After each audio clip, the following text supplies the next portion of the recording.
Hi, Sudis. How are you doing? Welcome to Nayasim. Hope you are great. So, Michelle Obama was talking about natural hair, how black people have to straighten their natural hair just to fit in because of the beauty standard and all that. So, white women are pissed. Meghan Kelly and the rest of them. And I am going to tell you this, and I meant it. White women are too backward for my liking. White women, I have never seen people that will continue to lie to themselves over what you and I know that is true. For how long do you want to continue to lie on live television or something? But you and I know how bad it is when it comes to Crown Act. Let's get into this video. Check out this clip and let's talk on the other side. Worry about it. Let me explain something to white people.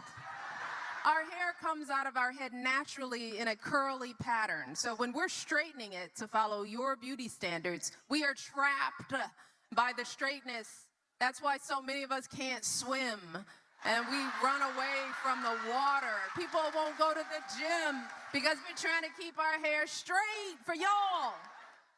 It is exhausting and it's so expensive and it takes up so much time.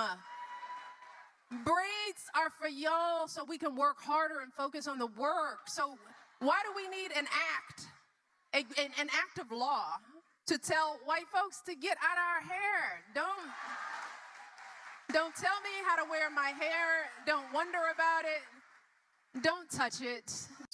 One of the things that will forever be fascinating to me is that when black people come together and talk about the collective experiences that they have had in this country, there are always, first of all, white folks who are like, that didn't happen. Or second of all, white folks who are like, well, what about us curly-haired white ladies? But then third of all, the reality is that it's not just individual acts of racism, because here's the reality, is that what Michelle Obama is doing here is what I like to call naming the normative, meaning that in this country, there are systems and structures that are created in ways that are prejudiced against and excluding of black people. And those systems and structures are lived out in such a way that they have become the norm of our society. And so when someone names something as racist or prejudice, the systems and structures that are racist have become so normal to us that white folks can go, well, that's not racist. That's just the way things are. Now, the reality that Michelle Obama is talking about is not only that there are individual acts of discrimination and prejudice based on people's hair, but that there is a systemic way in which people do not get promotions because they are not seen as professional, and professionalism is defined as white beauty standards, or ways in which people have been fired from jobs or suspended from schools or kicked out of programs because their hair does not meet a normative standard, which is just a white beauty standard. This is why the Crown Act was even introduced in 2022 with the simple thought process of banning discrimination based on hair. And that bill made it out of the House but didn't make it to the Senate, and you can look up for yourself why that happened. Ultimately, there are racist systems in this country that when we name them, we're the ones labeled as bigoted against white folks somehow. She's so bigoted against white people. She's so out of her mind. Like, when the reality of the overarching lived experience of black folks is the ways in which these individual systemic acts of racism hinder our ability to forwardly progress. But these systems and structures run so deep that even the First Lady of these United States can talk about her lived experience with that racism. Thanks for coming to my TED Talk. Could somebody please let Michelle Obama know that we don't care how she chooses to wear her hair? Like, at all. At some point down the line, this lie was told to you, but we don't care. We want you to be authentic and comfortable. We want you to wear your hair any way you choose to wear your hair. I've never looked at a photo of somebody and said, wow, they should really wear their hair differently. It's never crossed my mind. I'm pretty sure it really doesn't cross anybody's mind, nor should that crossing somebody's mind affect how you choose to wear your hair. You're not forced to do it. Please, be you, be comfortable. We have bigger fish to fry out here. We are out here having to coexist with people that believe they are full-on dogs and cats. They got tails and ears. They're in our schools. They bark at the kids as they walk by the locker rooms. This is a true story, by the way. We are having to fight to kick men out of our locker rooms. Like, we have bigger fish to fry. So, Miss Michelle Obama, please wear your hair any way you choose. I promise you, on behalf of all of us, we do not care. Somebody please let Michelle Obama know that we don't care how she chooses to wear her hair. I'm going to push back on this because while this person I stitched says they don't care how Michelle Obama wears her hair because recently she's been wearing braids and said she could never do that as First Lady, I remember Simone Biles a few years ago when she was wearing her hair straight. She had her hair straight with extensions in. And again, while she's flipping and twirling and doing feats that had never been done, there were plenty of people, too many people online, who found more reason to talk about how her hair looked messy and disheveled than whatever feat she had accomplished. Now that's example number one. Example number two, Michelle Obama wore shorts. Barack Obama wore a tan suit, and that was called out for being unpresidential. There are people that have referred to Michelle Obama as an ape in heels. So I believe anything that would have been too African, like certain kinds of braids and an afro, would have just been more fodder for the racists on why she's unladylike, not representative of America, and not representative of First Lady. Again, I'm not saying this person I stitched felt that way, but there are plenty of other Americans who did feel that way. Number three is we have the Crown Act, which is still not passed in all 50 states of the United States. And the Crown Act protects Black people from not being discriminated against for their hair. Which this means, because the Crown Act was not passed in every state in our union, there are states that will discriminate a Black person because of their hair. And we are discriminated for wearing our natural hair. For afros, for braids, for dreadlocks, for baby hairs. Afrocentric hairstyles are still discriminated in half of the states of the union, whether y'all want to admit it or not. It is a reality. So, this person is kind of annoying me. Like there are times where I've talked to a white person that I think I can trust, and I will tell them something racist that happened to me, and they just look, they look so shocked and baffled that, like, they can't believe racism still exists. And I'm telling you, to this Black American woman, that does not bond me to you as a white person when you act like that. It actually annoys me. It annoys me that you as a white person can't believe people are still white supremacists, people are still racist, and people are still anti-Black. I don't like it when white people act like they thought it ended 40 years ago and, oh my God, I can't believe something racist happened. I'd much rather be like, wow, I'm so sorry you had to go through that. You're a great person and I'll fight with you. I much rather that response than you being like, oh, racism, what? That still happens? That's annoying. So it's very annoying for white people to act like, because it's not only this woman, Megyn Kelly's got some other things to worry about, but Megyn Kelly says the same thing like, nobody cares about a Black woman's hair. You guys are lying. There's a lot of people that care about Black women's hair when it is in a natural or Afrocentric state. There are so many cases and examples of proof. I just gave 3. So, let's be real, because that's the only way you can correct it. White people more than Michelle Obama. Here's her latest, talking about hair. Let me explain something to white people. Our hair comes out of our head naturally in a curly pattern. So when we're straightening it to follow your beauty standards, we are trapped by the straightness. That's why so many of us can't swim and we run away from the water. People won't go to the... So she's suggesting here that only white people set beauty standards. I call some bullshit on that. And 2, white people are trapping Black people because they straighten their hair. The racism and the divisiveness coming out of her mouth never ceases to shock me. None of the Black people that I personally know feel trapped because of the way they decide to style their hair. So I am genuinely curious.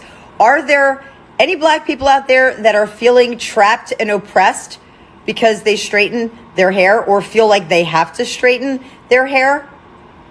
Anyone? Just drop it in the comments. I'm curious.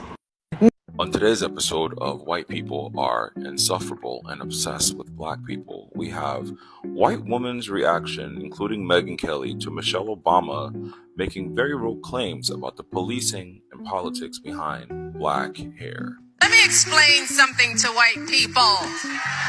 Why are you always so obsessed with us? Girl, ain't nobody thinking about you. White people don't walk around all day long being like, oh, I wonder how we can take down black people today. Oh, I wonder how we can take down the people of color today. Yes, white people absolutely are obsessed with black people. And yes, they do see how they can take down black people every day. That's why MAGA exists. Bothers you. You know, Michelle, I feel like it really bothers you that women aren't focused on your fucking hair or the fact that it grows curly out of your head. You do also realize that white people have curly hair too, right? Like my hair is naturally very curly. Nobody cares. But it's like, you want us to care about stupid shit.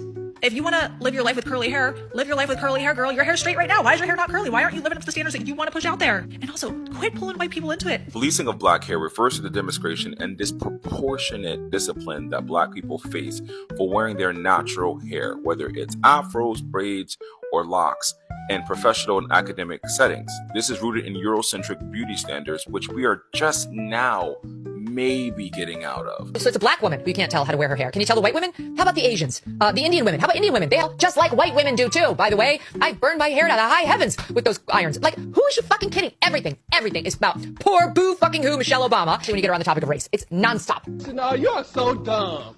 You are really dumb. For real. Practice has been occurring since we were slaves in this country. White people, in fact, care so much about how black people present themselves as a defiance against European standards. Whenever we found joy or bedazzled ourselves up in the way that we naturally would, there were laws put in place against it. The Tignon law in Louisiana, for example, in 1786 was a law, literally a law written, stating that free black women could not wear their natural hair out because too many white women didn't like it because it was a distraction from the elaborate type of hairstyles that black hair could manage that white hair couldn't. So they made them wear headscarves. But you know what happened? Those headscarves became a statement of rebellion for black women, and as black people do, they made those headscarves so glamorous, so beautiful, so elaborate that white women started copying black people wearing the tignon on their head. Now, if white people did not care about black hair, if white people didn't care so much about black people, why is there a such thing called the Crown Act that was introduced in 2019 with over 26 states, now over half the states in the nation, have enacted the Crown Act to prevent discrimination against black people for their hair? Once again, black people have been discriminated legally by the law for existing in our natural state. Things like hot irons, relaxer, these things and techniques exist to make black women confined to Eurocentric beauty standards. What I hate more than anything is when a white person comes online and acts all holier than thou and they don't know what the fuck they're talking about. And that's usually most of you ignorant racists. And God knows I'm not listening to anybody that has one lip between both their lips tell me or tell a black woman what to do with their hair. You don't have curly hair. You don't have unmanageable hair. You don't have frizzy hair. And all the things you're saying are deflecting from the very real reality that black women face in current day. Black women face in my mother's generation and my grandmother's generation, especially in my great-grandmother and great-great-grandmother's generation. How dare you come online and have the gall to not listen to a black woman talk about her real experience being discriminated against for her. Hey, Michelle, it's Jill. One of those women that you say straightens their hair just to appeal to the white aesthetic. Have you ever thought that maybe it's just preference? I have 3 daughters, all of which have beautiful, beautiful, curly, very, very curly hair. Some straighten it, others don't. It's preference. It's not a racial divide. And when you are in a position of power, as you are in, and you use that position to further divide a people that should be united as Americans because of their hair texture. It's quite the stance, isn't it, Michelle? The difference between you and I is that I straighten my hair at home by myself with my own hairdryer and products. I don't have a whole glam squad doing it for me, dressing me, putting my makeup on, making my hair look perfect because of preference. Just thought that we should meet and that we should have this discussion. And anyone else that thinks this is ludicrous can chime in here too. Maybe it's time to stop complaining and start being grateful for the life you've been given. It was the year of our Lord 2013. I was a 29-year-old brand new executive director walking into the office of an elder college dean. And I had a fresh off the press, hot as hell, absolutely fire, brand new Rihanna pixie cut. And I walked in and she said, "Wow, how becoming. So professional. Don't do that other style again. Keep your hair just like this." That other style in question, yes, waist length 1B Kanekalon Senegalese twists. Perfect parts. Grew out to be even better than they were before. I knew I looked fire. Had sat for 14 hours to make sure that I did. And here she come telling me that my hair wasn't good enough for her. But you know what? If that happened to me in the year of our Lord 2013, then that is once again proof that everything Michelle Obama said was right. Now, we know that. We older millennials, Gen Xers, those who are elders and aunties to us, we know because we were there. We were there when we ain't have no natural hair care in the stores. Our mamas and our grandmamas were there in the 60s and the 70s when going natural and getting it natural, somebody was going to call you a lesbian because apparently in the Black community that was like worse to be than having short natural hair. Yeah, they weren't there, but we were. When we were getting the big chop in college and when out of college, the OG YouTubers came and they were telling us how to do our hair when hair typing wasn't even a thing. And they helped us understand that. And before the big beauty brands co-opted the curly movement, it was the natural movement. And we had to make our own butters and gels and creams. Until, you know, some of our aunties and our friends like the Miss Jessie sisters and Lisa from Carol's Daughter, they got into their kitchens and they made those concoctions and made sure that they were available at major retailers. So now homegirl can walk in with the hair that she's never had be called ugly and find products that are perfectly tailored to her hair. She wasn't there. We were. And I know that it was frustrating to watch her double down and other people double down that this idea of Eurocentric beauty standards is an absolute lie. But if we need to open up the schools, we need to be the schools. Yeah, I know. Gen Xers, older millennials, we got plenty to do. We're in the sandwich generation. We're raising children and parents. We lived through 9/11, multiple housing bubbles, a tech bubble. We lived through the 2000 craze, and we lived through a pandemic. I understand. We got plenty to do that don't involve teaching young people things that they can learn for free. However, you and I both know that that's not how we pass the word. In our culture, in our tradition, we don't rely solely on technology to make sure people get what they need. We teach the songs. We write the recipes on recipe cards. We make sure somebody stands next to us at the grill. We take somebody to the beauty supply store. We show people how to press their hair, how to braid their hair, how to slick down their edges, exactly where to get the bamboo earrings that won't turn your neck green. Right? We write the songs. We write the books. We pass the word. We teach the history. That's how we do. And we probably got very comfortable with our elders being the ones who passed the word to us. But the sad part is that generation is slowing down and some of them are becoming our ancestors. More of them than, frankly, I think we're even ready to deal with right now. So if we are losing recipes, my fellow young aunties, it's because we are the ones who are not teaching them. We gonna have to be the schools. We gonna have to be the institutions. We are going to have to be each other's magnitude and bond. Shout out to Gwendolyn Brooks. So if she didn't know, it's because we ain't teach her. I know we tired y'all, but these kids got to get in it. Michelle Obama, Auntie Michelle, come to the front, come to the front. Michelle Obama tells white people to get the hell out of our hair. And some white people lose their godforsaken minds. Oh, you know what? This level of pettiness, rooted in authenticity, ring-fenced by truth, and barbed wired with I don't give a rat's ass, is the pettiness I live for. People, and you know, it's not so much what she said, but it is how she said it that really pisses them off. I love it. Worry about it. Let me explain something to white people. Our hair comes out of our head naturally in a curly pattern. So when we're straightening it to follow your beauty standards, we are trapped by the straightness. That's why so many of us can't swim and we run away from the water. People won't go to the gym because we're trying to keep our hair straight for y'all. It is exhausting and it's so expensive and it takes up so much time. Braids are for y'all so we can work harder and focus on the work. So why do we need an act? Exactly. An act of law to tell white folks to get out of our hair. Don't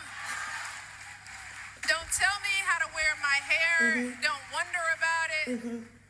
Don't touch it. Just don't.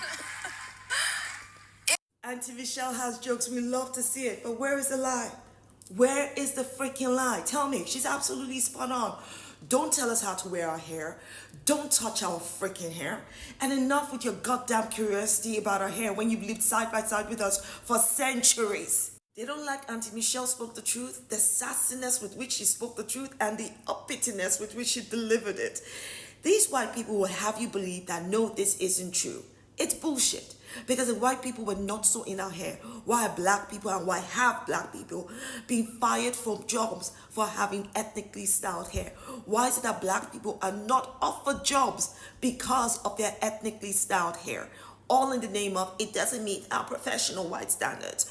Why is it that our black children are kicked out of school in the US and in the United Kingdom for wearing ethnically styled hair like dreads, cornrow, and braids? It is because white people want to control how we look, what we say, and how we express ourselves. They think that any form of expression is a form of protest. It is a form of protest because we demand to be us in the beauty and brilliance of our black identity. Can you remember when I said this during my TEDx talk? Everything seems to be for grabs. Everything about us seems to be called for judgment. Even our hair. You get the, it's not very professional. Or you get the, it's not very tidy. Or get this one. It's just too versatile. You change your hair too much. Are you paying for it?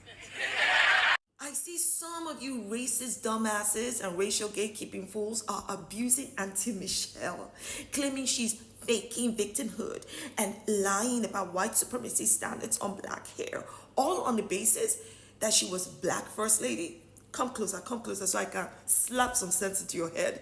The only reason Michelle Obama is the first black first lady and her husband Barack Obama is the first black president is because of white supremacy. The United States has existed for 249 years, but it took till 2009 for there to be a black president.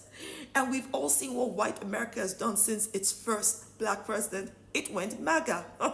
Let me just explain something to you. The existence of black accomplishment, black success, black growth is not evidence that racism does not exist. It's not evidence that white supremacy does not exist. It is evidence of black resilience, black strength, and black excellence in spite of the racism. Because no matter what you throw at us, we shall overcome. So recently, our forever First Lady, Michelle Obama, did an interview with the lovely Tracy Ellis Ross in which she was discussing black hair and the need for us to keep our hair straight to assimilate to whiteness in the U.S. and also the freedom of wearing braids when she wants to swim and work out and do other things. This comment has led to a discussion online about whether she was right or wrong for saying that, because some people feel as if we are past having to get our hair straightened for whiteness. So this young lady commented and said, newsflash, Michelle Obama, black women do not straighten their hair because of white people beauty standards.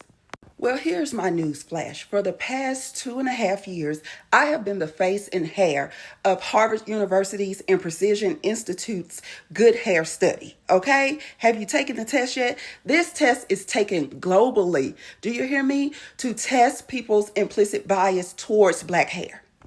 This good hair test is taken everywhere from Singapore to California, and I can assure you that we are not past people having biases when it comes to our black hair. Now, I can assure you that our forever First Lady was not reaching when she said this. Log on to implicit.harvard.edu and take the test. It is taken every day, and it shows how people feel about black hair. In an interview, Michelle Obama said that black women have straightened their hair for generations due to white supremacy.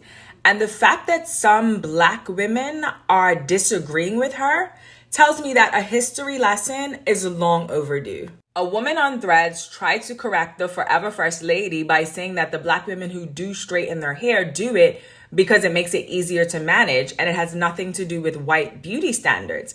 Sis, convenience is the modern explanation, not the origin. There are literally laws today that protect black people from discrimination because of their hair. The Crown Act wasn't passed because of vibes. Our mothers, our grandmothers, our great-grandmothers, aunties, etc. were told that their hair was unkempt, unprofessional, wild, unruly, etc. Let's be real, straightening our curls was not a beauty preference, it was survival. And even with my looser curls, the kind that's quote unquote acceptable, I still felt pressure to keep my hair straight so it wouldn't be all over my head or whatever that even means. Black women learn very early on that our hair sends a message before we even open our mouths. So yes, today black women do straighten their hair because they want to, but let's not pretend that that choice exists in a vacuum without hundreds of years of white beauty standards being forced upon us. That's not empowerment, that's historical amnesia.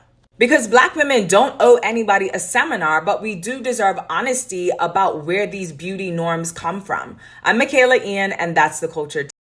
I want us as women of color, all the women of color in the world with all the different textures, I want us to get comfortable, with the subject of our hair and owning our beauty and, and educate and being a part of educating in our circle of conversations, welcoming people into these circles of conversation to have questions answered and to help people understand the boundaries that they take for granted or they don't offer us. So do I, Miss Michelle. That is exactly why I wrote How to Love Your Afro, and why I frequently direct people to Chapter 6, Natural Hair in Our Environment. I worked very closely with registered MBACP Black female psychotherapist Kemi Omije. Together, me and Kemi came up with an 8-step framework for anybody going into potentially triggering familial, work, or educational environments that could unfortunately result in them experiencing prejudice due to how their hair is styled. From anticipating potential negative comments in advance alone so you can process and assess how you feel about them without people watching, to understanding the source of the ignorance, especially when it comes to family situations, so you can potentially move with grace and empathy even if they are being out of order, all the way to preparing an exit strategy, because the reality is no matter how much you want to stand your ground and you are well within your rights to do so, there is nothing and no one that should come above you protecting your safety, well-being and mental health. We've got to remember to choose our battles wisely to make sure that we are not walking around stressing ourselves out because of other people's ignorance. Not every action deserves a reaction, and not every comment deserves a response from us. Silence works as well. I wrote this book as a guide, so none of us have to walk through life frustrated, isolated, and alone anymore in these feelings. You are not alone. You have help. You have me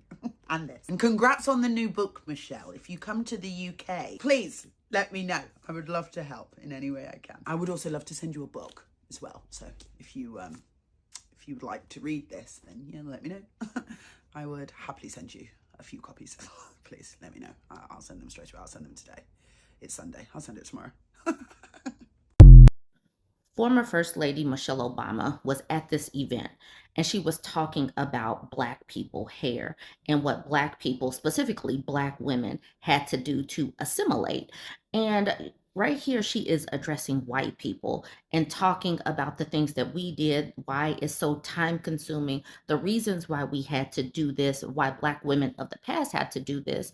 And she's trying to have this conversation, and she sounds like she's trying to have it in a sister girl type of way to make it more palatable for white people to accept what she's saying.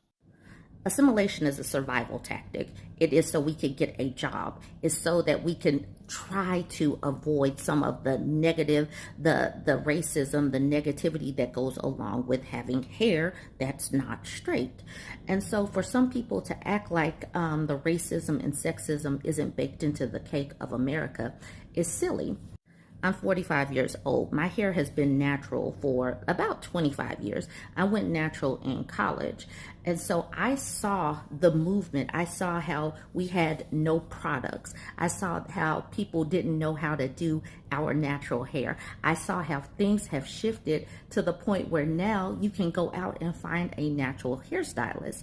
But those things had to come through this transition. I have seen where our hair wasn't professional.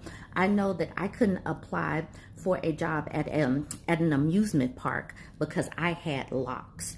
You could not have locks and get a job somewhere because locks were seen as unprofessional. Black women couldn't wear our hair in an afro puff because that would be seen as unprofessional. Just showing up, being a Black woman and not having straight hair was deemed unprofessional. So then you have people like this woman who is in her 30s, and she's in her 30s because we could see it on her profile. She says things like this.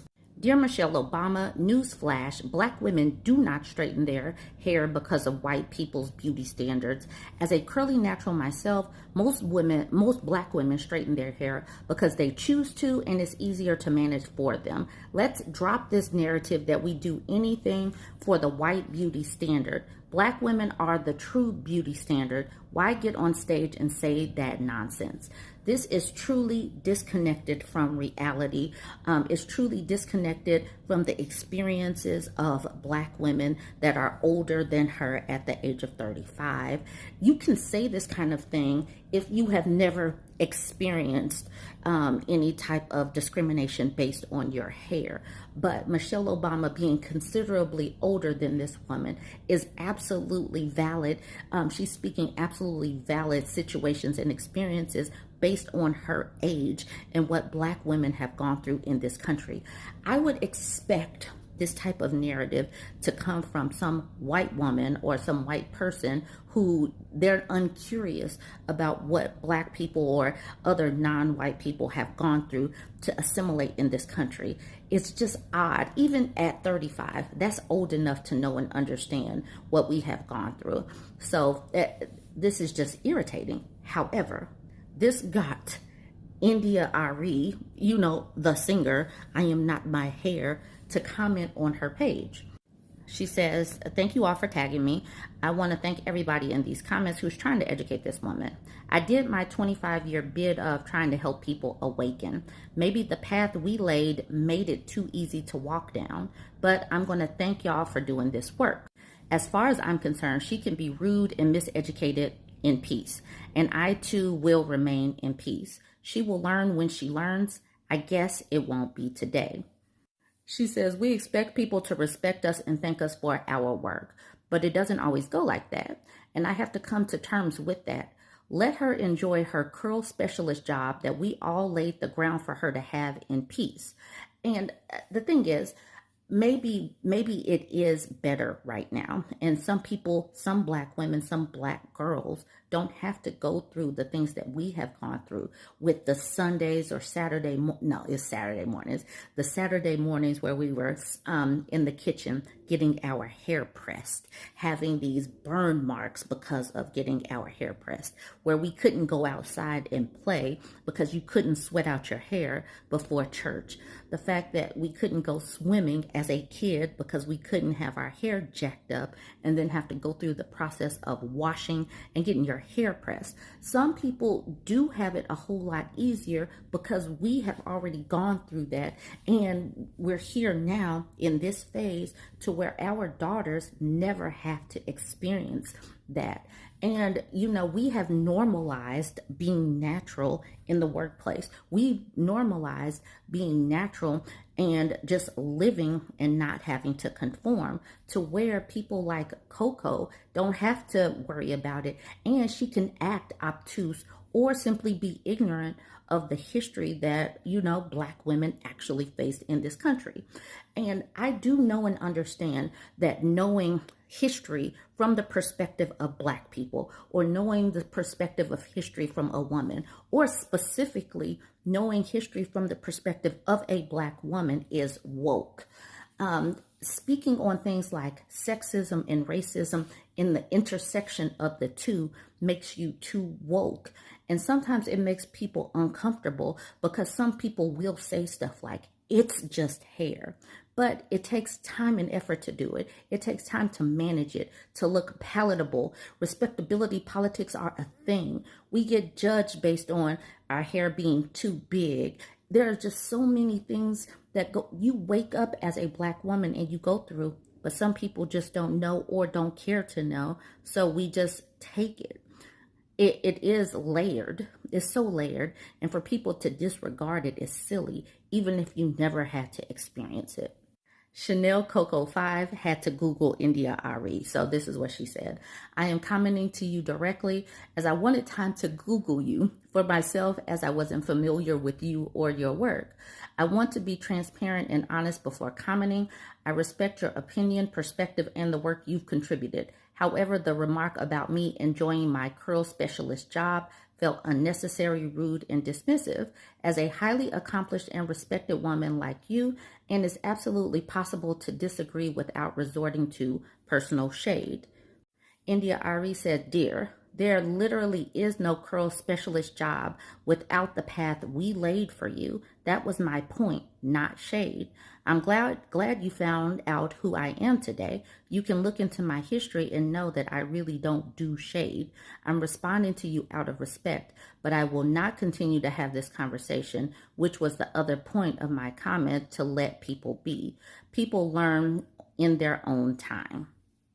She also says, yes, as I stated in my comments, I want peace for you. I also want education for you. I think a lot of the energy you're getting is the energy you're giving. I saw you tell someone to eat a D. Okay. Your original comments called Michelle Obama's lived experience nonsense. I was careful not to insult you. That doesn't help. And on that note, good night, and comments closed. So it's so odd to call someone's lived experience nonsense and not expect some pushback. Because Anyways, let's look at a couple more of the comments before I get out of this. Shaka says, gosh, I love you at India Ari. I'm not Jay says, imagine India Ari having to stop her day to get you together. Noir Boss is speaking to Coco, but speaking in regards to Michelle Obama, not India Ari, saying, love, applying your 30-age-something logic to a woman who's nearly 30 years your elder. You haven't lived long enough to know what she's talking about. Women who are aged over 60 did have to straighten their hair to survive horribly racist conditions in the workplace. Social and cultural conformity was a survival mechanism for our elders. It is on their shoulders that we stand and we're able to move differently. So back up off our beloved auntie on this here internet, young blood. And then she gives us this little picture of the tiny chef. Dr. Raquel Martin, PhD, says, how old are you? To Coco Chanel. Uppity Negra says, Dr. Martin, please. At the bottom, this woman says, this is why there was an adult table and a children's table. And then I just want to highlight what Ramona said in the middle. Okay, the Crown Act was introduced in 2019. The Crown Act where we could wear our hair to work and not be discriminated against. Because before, we could be fired for our hair. The original Mrs. Lot at the bottom says, I'm 76 years old, and I remember knowing without being told, if you want that good job, you better straighten that hair for your interview. These young women today benefit from what us old heads went through, so they could have the freedom to be who they want. And then they could be who they want without regard of the things that we went through. This is all I got from this video, and this video I won't talk a lot because it's already 30 something minutes, and I wanted you guys to see a lot of the stitches. There were so many stitches to this video, but yeah, we'll just make do of this. I am saying this from the bottom of my heart, and that is, white women are very backward. I said this, and I said it, and I will say it again. White women are very backward with their thinking. On a serious note, I've been on this platform for years, and I can tell you, if you know me very well, for those that started, there are some people that started this channel with me, and they are still here with me. Tracy Nesbitt, if you know sis, you've been here with me, and I still see your comments here today, and so many of them. There is this other, like so many of them, even some that also do not comment. I still see you. There is also this brother, he wears glasses. I still see you. If you've been on this channel for so long, you definitely won't know how many videos that I have brought here about black women and black men that went to work, and why that went for an interview, I mean to say, and why they did not get that job was because of their hair. They told them it's either you cut your hair, that it's unprofessional. And these people too are still on this, the people are still on TikTok platform. So if you think it's a lie, we can pull it off. And also it's been like years, but I can still pull off the videos and show you. I think on every year we see things like this. Also, a young girl who has braids that works in a beauty store was also told the same thing, that her hair is unprofessional. I have seen black people have to straighten their hair to go for interview. I have also seen where a black brother that went to get a job, and they told him to cut his locks so they would be able to hire him. As a young black man, he needed a job. He ended up cutting his locks. Do you know why Crown Act? When was Crown Act? When was it effective? Even till now, still, the effectiveness is still not effective. There is also a young black boy who is also, I remember that one got me mad. I think it happened last year. He is in college, he's in high school, and he has locks. He always pack his locks and fold it. They braid it and he will fold it inside to make sure that it's not dangling anywhere or something. And there is also a white person, a white person that had locks in that school. That same young boy was, he was singled out. I remember black people going to that, like holding so many conferences and all that, because eventually I think he was sent out of the school and sent to military something, like for some month and all that. That was how bad it got. Black people cannot go out without you people wanting to touch their hair. Can I touch your hair? Like she is what? Some don't get promotion because, and a white woman is out here saying, we don't care about what you think of. You must really be a huge liar because you guys know all this. I hate it when some people try to deflect from the real truth. Just like the other woman that said, when we talk about black people talk about race, they say, oh, racism still today? Shut up. You are racist if you had to tell me something like that. Because you and I know that it's everywhere. It's all over. I don't know why they behave like this, but it's annoying. Man, I would draw the cut in here because I don't want this video to be up to force, like to be so large. It's already large. I don't want it too large. I appreciate you guys. Bye for now.